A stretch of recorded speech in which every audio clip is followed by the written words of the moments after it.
My buddy is always trying to get me to take primitive survival classes. He's like, dude, you want to come and take some outdoor survival classes? No. What, you don't want to? No. Well, all right, bro, I thought you said you wanted simpler living. Yeah, I meant I want to read more and I don't want to wash my face at night, okay? But I don't want to fight raccoons for my food. Are you fucking crazy? Look at me, I'm an indoor girl. This is what it looks like. I'm American. Without my Pontiac G6 and my condominium, I am just an unpeeled banana, just loudly stomping through the woods at a profoundly trackable rate. Like, you'd be amazed at how quickly an animal could eat me.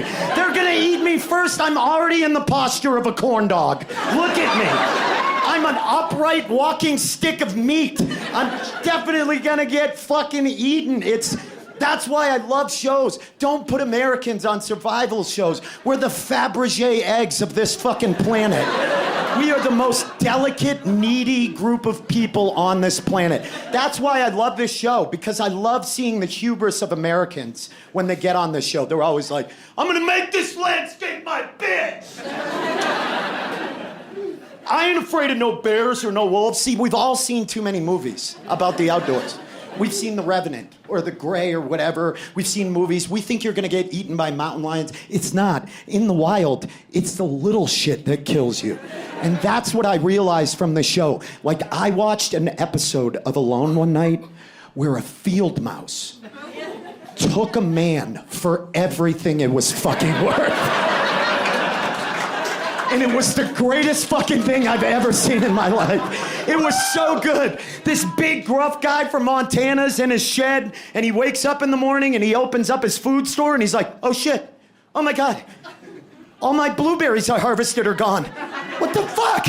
And he looks out the door and there's this fat little field mouse sitting there, covered in blueberries and shit, just scowling at him. And he's like, what the fuck? And he runs and it takes off. And so the next day, this guy gets up and he goes back to his food and he's like, fuck! It ate half of my chanterelles! Oh my God, what the... And he looks out and there's that mouse again. Cheeks stuffed full of mushrooms, just scowling at him. And so he's like, I gotta do something about this. This thing is gonna... I'm gonna starve. So the guy makes a trap and he hangs a little bit of his meat in the trap and he goes to bed. And in the morning, he checks the trap. And the trap is still set, and the meat is still hanging there. But in the hardest rodent flex of all time, he noticed that the mouse just chewed all of the fat off of the meat. And did not trip the trap.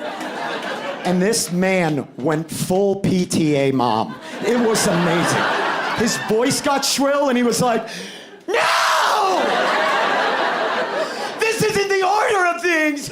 You're a mouse, you stay outside, and if you come inside, I humanely trap you and I put you outside, thus allowing karma to shine down on me. That's the way it works. And this mouse was sitting out there like, I ain't your typical bitch city mouse, am I?